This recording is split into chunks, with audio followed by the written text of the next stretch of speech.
you have to create this environment that the person's comfortable in. That's a big part of it. And I don't actually like to use the word interview, especially when I coach people or advise people who are starting podcasts. You don't ever want to use the word interview because interview implies question, answer, question, answer, question, answer. Whereas a conversation, it's a back and forth. It's people sharing ideas.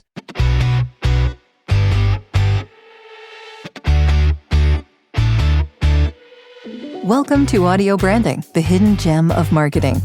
Sound plays a more important role in human behavior and our decision-making than you may realize. In this podcast, I'll help you understand the art and science of sound so you can better influence others in business and your life. I'm your host, Jody Krangle. Let's delve a little deeper. This is the first part of my interview with Joe Pardavila. My next guest has produced over 10,000 hours of audio content over the course of his career in podcasting and terrestrial radio. He was a radio personality and producer on the legendary New York City radio station 95.5 PLJ, where he was part of the iconic Scott and Todd in the Morning.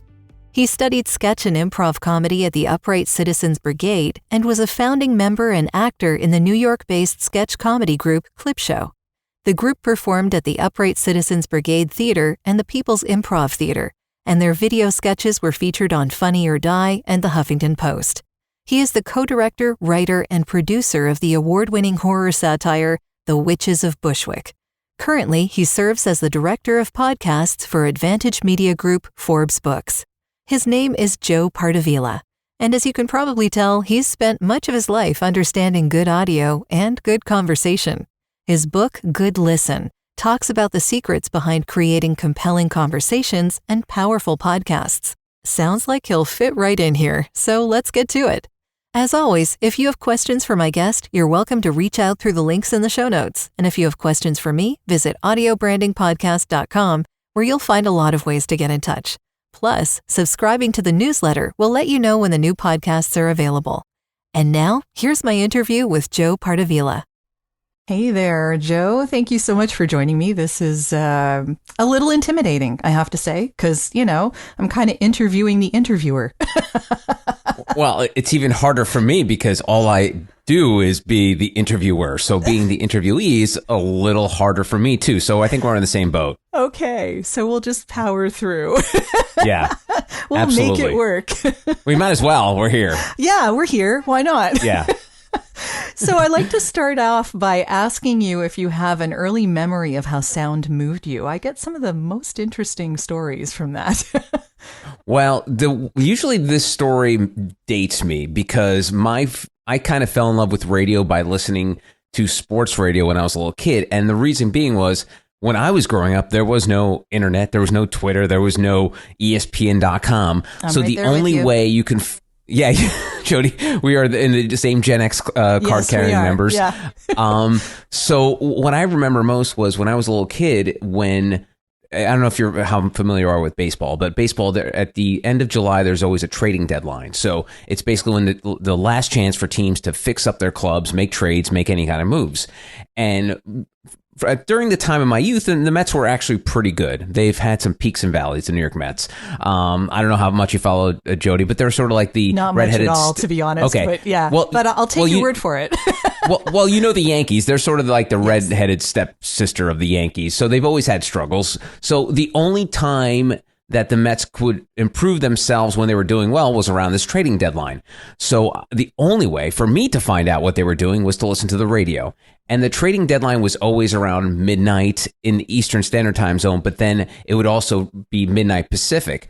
So when it came down to this time of year, I would be in my bedroom underneath my blankets, listening to my little radio till 3 o'clock in the morning to see what the Mets had done. And it was the only way to find out if they had pulled off a trade. And then the host would be live on the air, and then he would take calls from all the listeners who were like weighing in on these trades, the trades that they made or didn't make. And then all of a sudden you had, that was sort of my connection to the way I sort of fell in love with radio and the early ways of how I sort of really connected with the intimacy of it. Like it was just me underneath my blanket listening to the radio in the middle of the night while the rest of my house was asleep. I love it. Yeah. And I guess that's kind of what got you started in thinking of radio as a professional career. I mean, because you ended up doing that in New York, and I'm just curious what that was like. Yeah. So what happened to me was I was always, radio wasn't always like my first love in terms of like a job, because I didn't know that was a job. Like, to me, I was like, that doesn't seem like a real job, as as it turned out. Yeah, it shouldn't be. That should be illegal.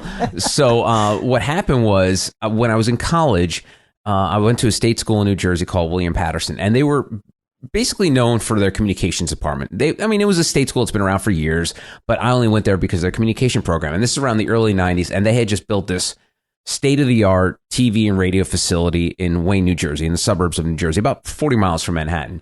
And I went in there with the intention of being on TV. So I walked down to this brand spanking new TV station that they had there, and I go, I want to be on TV. And they're like, well, we don't put freshmen on TV. And I was like, oh, that sucks. So I walked down the hall to the radio station, and I went to the guy running the station, and I say, what's going on? Can I be on the radio? And the guy goes, what time? And I'm like, oh, okay. It's that easy. It's it's a low barrier of entry to get into radio. Yes. So I immediately went in head first, loved doing it. And for some reason, I am a self-professed not very bright, but for some reason I had the wherewithal to be like, hey, listen, I'm a sophomore in college. If I want to make this my career, I need to know if I like it or not. The only way I'm going to like it or not is if I go and actually either get a job or an internship. So, which is rare for kids, because one thing I came to realize was most didn't take internships up till like their junior or senior year. So they waited late in the game to do so. But for some reason, I had this wherewithal. Applied for a couple internships in radio in New York City. And I was a kid growing up in the Jersey suburbs. So to go into New York was a big deal. Like, it was like you would only go in if you were going for the tree lighting, or going for like the Natural Museum of History, that kind of thing. So the idea of me going into the city by myself seemed daunting. So what it turned out was I got accepted to two of them. One of them was in Upper Manhattan, like in the 50s and 60s of Manhattan. But the radio station the other one I applied for was WPLJ, and they were located above Penn Station and Madison Square Garden. So if you're not familiar, basically it's Midtown Manhattan. It's smack in the middle, and it's this huge transit hub that you could essentially take a train from anywhere in the tri-state area to this location. So PLJ, with its great location, was perfect for me. I was like, oh, this is fantastic. I could take the PATH train from New Jersey, go straight into Manhattan. I don't have to worry about getting on a subway or anything like that. I'm basically in the studio right off the train. So I ended up loving it, and it turned out that I got very fortunate. At the end of my internship, they had a immediate opening in the promotion department. They were all of a sudden, they were like scrambling, and summertime for these top 40 stations is sort of like their peak time. As you'll know, when you're out and about, you'll see the radio station vans, when they used to do this, out at beaches and events during the middle of summer. So they're very active. Yeah. So I decided that I wanted to see if I could stick around. So I go up to them and they say, hey, listen, we have this position. Do you want it? I'm like, yeah, I'd love it. And they said, well, the one thing is it's a full-time job, so you'd have to drop out of school. And I didn't have to think twice about it. I was like, sure, who needs school? And then that sort of opened my world up, because at that point it became a full-time job. I still wasn't even legally able to drink, but I had my first paycheck in radio. I was 20 years old. Wow. And I just worked my way up through the company. I was, and I didn't realize that I was impressing people at the time. Again, I had no self-awareness when I was a kid. I think I've improved my self-awareness, but my self-awareness as a kid was awful. So it turned out that people seemed to like what I was doing. I was doing a lot of emceeing at events, and just they kept promoting me through the company. I ended up running the morning show by the time that the radio station was blown up in 2019. Wow. Yeah, that's a pretty big story. So yeah, the idea of being at the radio station sounds like it was a very like a crash course in communication. Yeah, it totally was. And the guys I ended up working with, there were Scott and Todd, Scott Shannon and Todd Pettengill. Scott, if you're not familiar, was this radio legend. He's basically the one who reinvented top 40 radio in the 1980s and just took Z100, as probably people who even outside of the New York market know what Z100 is. So he was essentially the person who pioneered that station, and he ended up leaving Z100 and working at PLJ in the mid 90s And that's when I came on board with the radio station at its peak in the mid 90s. And I learned so much from him and the co-host Todd Pettengill. And I always say, I may have not gone to college, but I went to the school of Scott and Todd, because everything I learned about communications and radio were from two of the best. I mean, Scott is in multiple radio Hall of Fames. Todd was the youngest New York radio host in the history of the market. I think he was 25 when he got hired to be the co-host of the morning show at PLJ. So just incredible talents that I just like sucked up all their knowledge and wisdom from over the years. Yeah, so much education there. Wow. So yeah, lots to learn too. It's funny how little we really know about communication when it comes right down to it. You'd think we'd be really good at this. No, and especially in radio too, which I felt like I was making sort of a mental ledger of all the things they were doing that I disagreed with or didn't like how they did it. So I was like, the stuff they did well, I was like, okay, that's cool. I want to put them in my back pocket. I'll do that in the future. But then stuff that I didn't like, I was like, nah, I never want to do that. So that's one thing people don't realize about mentors and mentorship is like, it's not only the good things that you could learn from your mentors, but it's also the bad things, because mentors, as much as we lean into that word nowadays, like everyone's always looking for a mentor. It's not always the positives you get out of the mentor. It's like what the mentor has screwed up that you can learn from, that I feel is just as important as all as the wise lessons they can hand down to you. Definitely. And yeah, you can learn from their mistakes instead of making them yourself. Absolutely. No doubt. That's a good thing. Are you looking for ways to improve your company's or podcast's impact? You'd be surprised how powerful the use of an intentional audio branding strategy can be. Want to know more? I have a free downloadable PDF that gives you my 5 tips for implementing an intentional audio strategy at voiceoversandvocals.com/audio-branding-strategy. That location does ask to put you on a mailing list, just to send you updates on when the new podcasts come out. But if you really don't want to give your email out, I understand. Just contact me directly. My email is all over my website, and I'll make sure you get that PDF without needing to sign up anywhere. If you do sign up, though, you also get access to a resources section called The Studio, where I have videos, white papers, and PDFs, discounts from my guests, and snippets of audio from my guests that no one else gets to hear. So maybe it's worth your while. Totally up to you. And of course, if you're looking for voiceovers, you can get in touch with me about that too. Now, back to the podcast. So from here, like you went into the radio, you did all of those wonderful things. You had all those great interviews, and you did a lot of research while you were doing that. So, you know, thinking on your feet all became a part of what you were doing, and then podcasting. So how did that happen? So I was fortunate enough to read the tea leaves, and I wish I had done more podcasting earlier in my career. I just didn't have the bandwidth. I was doing my morning show was on from 6 to 10 in the morning. So I was waking up at 3 o'clock every day, prepping, getting a show done, doing post-production, and then getting ready for the next show. So it didn't really allow me a lot of extra time. There's not a lot of downtime. And the fact that I was waking up so early, I was going to bed earlier than most human beings. So the time of day that you could to sort of improve yourself and do other things was very limited. So towards the end of my run at PLJ, I was like, I want to do podcasting, but I don't want to do the same thing I'm doing on the air. So our show was, I like to call a soccer mom station. Our target demographic was adults 25-54, mainly women. Okay. Yep.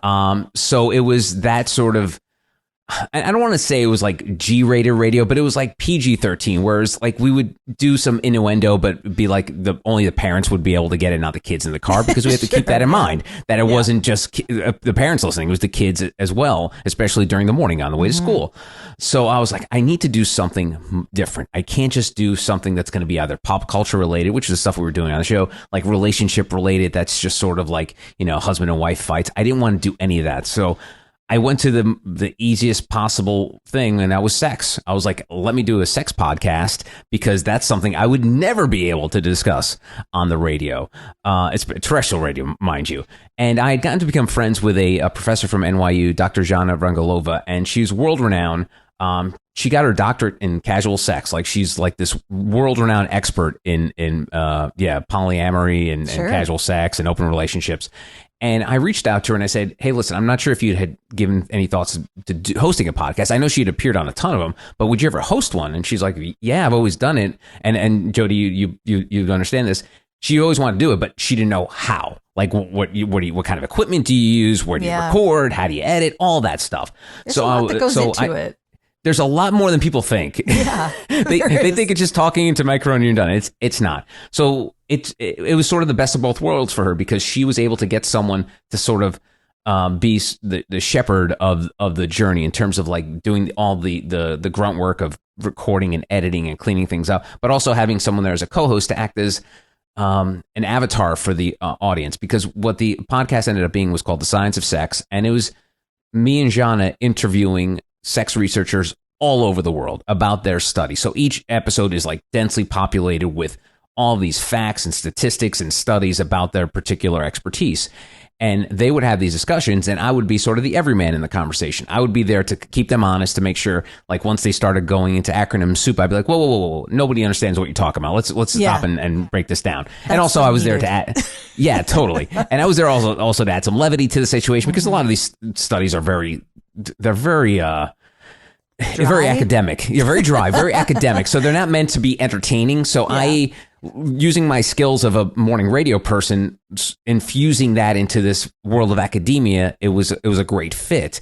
But one of the things I did learn during this process with terrestrial radio, especially during morning terrestrial radio, it's all about like high energy, helping people wake up. You can't have like this super chill NPR personality when you're trying to wake up people in the middle of playing like Taylor Swift and the Beyonce songs. It just doesn't work. No. So you have to find your voice that fits that podcast. And so I was never like a screamer or anything like that, but like in terms of like the production and the presentation, it had to be just a little more chill. So that's one of the things that I learned in terms of like executing a podcast as opposed to being on terrestrial radio, because people think, oh, it's a transferable skill. If you're on the radio, you can also do podcasting. It's very different. It's more intimate. It's very much more in that NPR AM talk vein. And so those skills still don't cross, though. It's not an exact replica of one of the same, but I felt like I was able to use some of the skills, and then I just modified them to fit the podcast format. That makes a lot of sense. Yeah. And so you wrote a book about this. So it's called Good Listen. And I read the book, and it's an awesome book.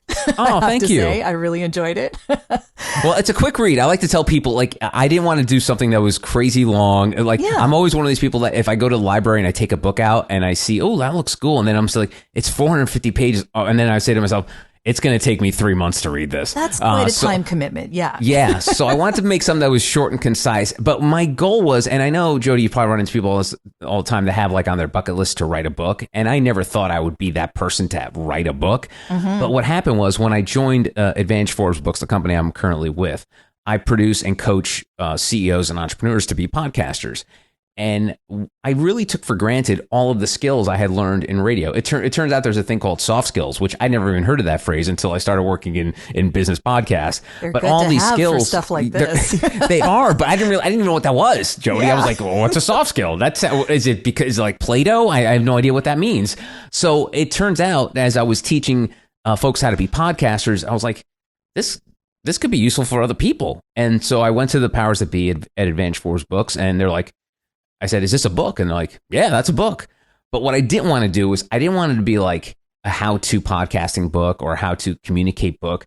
I intertwined my story. So it was like part memoir, part business book, where you can draw lessons from stuff, whether it's successes or the mistakes I made that could help you today. And so that's how the book came out. And I'm really proud of it because it was, again, I never thought I could write a book, but to actually do it and put it out there and just put my voice to paper, which is something it's so like an anathema to me. It's like everything has always been like voice to your ears, but like to have to translate your voice into the written word, it's really tricky. But I feel like I hopefully and you sound like you enjoyed it, pull it off to where it's like it's my voice, like it's me talking to the reader. It's not me on trying to perceive to be like an expert. Like I don't like to use the word expert. I'm just like, hey, I've been doing this for a long time. Here's what I learned. Hopefully you can learn from it. And that's essentially the book. Yeah. I call myself a fellow traveler. Oh, I like that. Yeah. Yeah. Expert to me is like one of those things where it's like you can just throw, and anyone can call themselves. Like you ever watch TV? They're like political expert, pop culture expert. Who says? Like, is there some sort of certification for that? I'm like, yeah, exactly. It's not a thing. So I refrain from using that word. Ooh, guru. That's even worse. Like, Yeah. No. So I'm none of that. I'm just a guy who's done it for a while, and hopefully there's a couple of things that you could take away from it. Yeah, definitely. And I think, you really got the essence of it in the book there, because I really enjoyed the personal stories. That kind of made it relatable. So you could see examples of what you were talking about in the book, which I really liked. And one of those examples really struck me, and that was when you talked about magic moments. So those are particularly interesting to me, but I was wondering if you had any magic moment in your actual life, rather than interviewing someone, that you might recall and why you think it happened.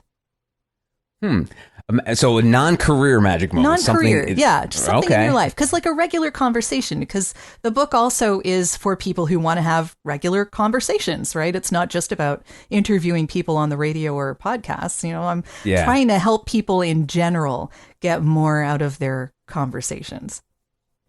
Yeah, I mean, I will say one of the magic moments I had in my life was an extended moment, but back in the early 2000s, my father was diagnosed with Huntington's disease. And so, which is, if you're not familiar with it, it's horrible. It's like a form of ALS. You essentially become a prisoner of your own body. And so I was really worried for my father, and then also selfishly myself, because it's a hereditary disease. So there's a 50-50 chance that they could pass it on to the next generation. Sure. So I wanted to do whatever it took to either raise awareness and then help my father and potentially myself down the line in terms of like what research can be done, because it's a relatively new disease. I think it was like discovered in like the 80s or late 90s, or like late 80s, early 90s. So it's been around for not too long. So it's not like there's a lot of research on it. And so one of the things I really took on was to become sort of an ambassador for the cause and, raise funds. I ran a marathon, the New York City Marathon, for it. And so I never thought myself, again, people listen to this may think, this guy really has the worst ego in the world. But I never thought of myself as someone who could run a marathon. But I was like, what can I do? What can I do to raise money? And one of the things you can do is run a marathon, and you take donations. So I decided to run the New York City Marathon, which at the time was daunting, because at that point I think I'd only run like 5Ks, which is only 3 miles. The New York City Marathon is 26.2 miles. So that's you could just do that in a day. It's more than 3. So I ended up training for it, not well. And a magic moment for me was running the New York City Marathon, because it's the closest thing you can do to an athletic event that is essentially the same as what professionals do, because it's the same course, it's the same day, it's the same environment that you're running with the greatest runners in the world. Mind you, the greatest runners in the world are doing it in about 2.5 hours. It took me 4 hours to run the New York City Marathon, which not so horrible. And just that day running it, and if folks not familiar, if you ever do any kind of 5K race or a lot of races, it's early in the morning. New York City Marathon's even earlier. You have to report to the site at 6 a.m. in Staten Island in early November, 2 hours before the race. So you are just freezing your butt off waiting to go on this run. And then all of a sudden they call out your number. You go in this pack of like hundreds of runners, and they just say, go. And you just run this 26 miles through all 5 boroughs in New York City. And I always tell people, anybody can run a marathon, because just on adrenaline alone, running the New York City Marathon, surrounded by people cheering and screaming while you do it, it's just one of the moments I'll never forget. Especially you start in Staten Island and then go to Brooklyn. And the way you run through Brooklyn is, Brooklyn's the biggest borough in New York, but the streets are very narrow. And so you're essentially running through people, like a crowd of people like are within 6 inches of you, screaming and holding up signs and handing like bananas and fruits and stuff like that for you to, and just the idea of running through Manhattan, having people cheer for you, and running alongside all these people who trained all their life, me training 6 months, but mind you, but just doing that and pulling it off and surviving was such a magic moment for me, because I never thought I could do anything like that. I was never a jock. I think that's how I ended up in radio. It's like I had no athletic ability. So that was something I could pull off, and it was just something I'll never forget. I ended up running it again 2 years later, because I was like, you know what? I think I could do it better. I ended up doing it 1 minute better, not a whole lot better. But that's a lot, though. I'm amazed you did it once, let alone twice. Twice, yeah. It was really cool, and so I always tell people, listen, anybody could do it. Just an adrenaline alone, you can get through. I mean, trust me, if you have health issues, you probably shouldn't try it. But if you're a healthy individual, there's a good chance you could finish it in a few hours. I'm thinking I would probably die. No, you'd be fine, Joey. You'd probably do a lot of walking. You'd probably be able to. It'd be more of a tour of New York City than an actual run. It would take me 6 hours. Yeah. That's not bad. Trust me, a lot of people do. I remember when I finished it, because you know how celebrities always run every year, and they'll the next day they'll print their times, and I was like, I would go, oh cool, I beat that guy, and of course people are like, yeah, but they were probably stopped by fans and stuff. I'm like, it doesn't matter. I finished before they did. No one's bothering me while I'm running. Take what you can. Right, absolutely. I'll take small success. victories. Exactly. Yes. That's wonderful. Yeah. I love it. I know we're all dealing with a lot these days, so I really wanted to acknowledge those that have gone out of their way to leave an honest review of this podcast. HSP coach Claire Kumar writes, 2 levels of learning here. Not only will you hear rich insights as Jody explores each topic, you'll also want to tune in to how to craft a beautiful and effective listening experience. I recommend every podcast host subscribe. Thanks so much, Claire. I really appreciate your review, and I'm so glad you're finding the podcast useful. And now, back to the show. Sort of getting back to the conversation like that goes into the book that you're talking about, because you're talking about listening and asking questions from what you hear and that kind of thing. I know that you did a lot of interviews while you were with the radio station, and you probably did a lot of them while you were in the podcast as well. So I'm curious if there was ever, did you ever have a question that was like really kind of invasive? Because I mean, you talk about like being nosy and going and doing that, being the one who is nosy so that you get the interesting answers, right? So what kind of question did you ask, being as nosy as you possibly could be? And what was the response? Well, I write about this in the book. And so Taylor Swift had come to the studio, and it was around the time that the Ebola outbreak had taken over. And it's funny to compare the Ebola to the actual pandemic we sort of went through, where I wish it was more funny. Well, funny in the terms of that people were so just in a freaked out state that Ebola there's a possibility. Yeah. It turned out there was a larger freaked out state. Exactly, much later. Yes. And so when Ebola came out, it freaked people out for 2 things. One is because of the nature of Ebola, like everyone kind of knows the typical movie Ebola ones with the bleeding of the eyes and all that horrible things happen. So it turned out there was one doctor who I think was in Africa or something like that, ended up flying to New York and tested positive for Ebola. And it just became this huge story in New York. People just freaked out of their minds. They're like, oh my God. I mean, you think people were freaked out. If you don't remember when this happened, you think people were freaked out about the COVID which was, a respiratory disease where, it's horrible. But I think bleeding through the eyes might be one of the worst things that could probably happen to you, kind of thing. Yeah. Again, I don't know what the actual diagnosis is. I'm going off pop culture, but that's what people think of Ebola when they hear it.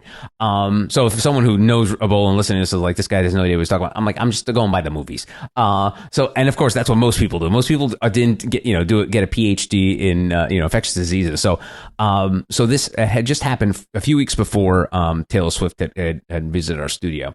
And she was in great spirits. It was Halloween, and she came in wearing a pegacorn costume. So it was a Pegasus / unicorn costume. So she had wings and she had a horn. It was something she had come up with. So she was in great spirits, but we had kind of gotten off to not a great note, because I was being kind of difficult with her PR person, because her PR person gave us strict orders that we could only videotape 5 minutes of the interview. It wasn't a podcast; it was a live interview, and so I wasn't a fan of that. I was like, that's not cool. Why can't we just record the whole thing and then we'll post 5 minutes? Can I ask one question before you continue on that? Because I was always confused about this in the book. did she ever say why? Like, did they ever, because like, were you recording an hour-long interview and then they just only allowed you to videotape 5 minutes of it? Or would yes. like... Yeah, that's the thing. okay. So most times with artists, they're pretty cool because they want the publicity. They want to be able, if you want to record an hour interview, you go ahead and post it. But Taylor Swift's management is very controlling on what content gets out. Okay. So for them to control the narrative was to cap out recording 5 minutes and stopping. And so the one thing that drove me crazy during this whole process, and I talk about it in the book, is that a lot of times people are like, hey, listen, can you only post this part of the interview, only do 5 minutes? And then we were always like, absolutely, yes, we'll post just this part of the podcast, just part of the interview. I can't say interview without saying podcast anymore. I don't know why. They're interchangeable. I can't. Yeah, true. It's true. But this was actual a terrestrial radio.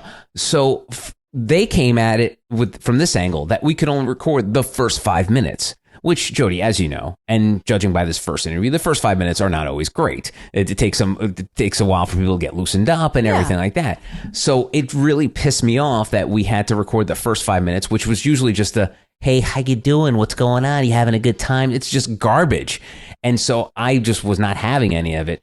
And she had heard me kind of like having this little, I wouldn't say it was an argument. It was more me being very passive aggressive with the publicist, and yes. She heard me do this because she was in the studio talking to the other people on the show, and all of a sudden she goes, well, isn't someone being very saucy this morning? And I was like, oh boy, I should stop while I'm ahead. Me thinking Taylor Swift is not listening to what some idiot in the back of the studio is saying to her publicist, but she heard every word I was saying. So going back to the Ebola question, she was on her toes when it came to me when it came to me asking any questions. So anytime I would ask a question, she would just zero in, lock into my eyes, and be like, what is this son of a bitch going to tell me right now? What is he going to ask me? Because I have a feeling this guy, yeah, she does not trust me at all. And so I end up asking the only one who was stupid enough to ask was, and at the time, if you recall, and I think even to this day, Taylor Swift is very fan friendly. Like if she goes out to events, she's hugging and kissing and taking photos, everybody. So she's very fan friendly. This is Ebola. Ebola is you can contract from contact. So I said to her, hey, Taylor, now that this is Ebola scare, would that prevent you from hugging your fans? And she was not having that question. She was like, she basically cut me off and said, full stop, I will not stop interacting with my fans because of a slight chance of me getting Ebola. And then the rest of the interview was her keeping her eyes on me the entire time to make sure I was not going to ask another stupid question. And I learned from that experience because you have to create this environment that the person's comfortable in. That's a big part of it. And I don't actually like to use the word interview, especially when I coach people or advise people who are starting podcasts. You don't ever want to use the word interview because interview implies question, answer, question, answer, question, answer. Whereas a conversation, it's a back and forth. It's people sharing ideas. And so you want to create this space where people are free to share ideas, comfortable in the room. And pros like Taylor Swift, they're used to dealing with jerks like me. But still, she's a human. So she puts her walls up to be like, okay, this guy is bad news. He's going to be a jerk during this interview. So I'm going to act accordingly when he asks a question. And I learned a lot from there because to me, it was just me and just being a jerk and just trying to because I couldn't understand why the PR people were being so difficult to us. We didn't have a reputation for being difficult to deal with. And it just bothered. Did they ever tell you why? Or it was just it just something. It was a policy they had with all radio stations that they were like, hey, listen, the first 5 minutes you get this. So as I write about, it's a lesson is like create the safest place for your guests because you want them to be able to feel like they're a guest in your own house. Like and I always say like it's when someone comes over and they want to drink. I'm like, oh, go ahead, go get something in the fridge. And only the most comfortable people will feel comfortable to go actually into your refrigerator, open it up and grab a beverage. The people that aren't uncomfortable are like, no, you just get it when you want. So you want to create this interview, conversation, podcast experience, what have you, to the point where that person feels comfortable to go into your fridge and grab a soda. So, and I didn't do that with Taylor Swift. I'd created this sort of this environment of edginess and prickliness that to this day I've always, whenever any kind of discussion happens that's going to be recorded, I try to make it as friendly and safe as possible. And I think that's super important for people to know.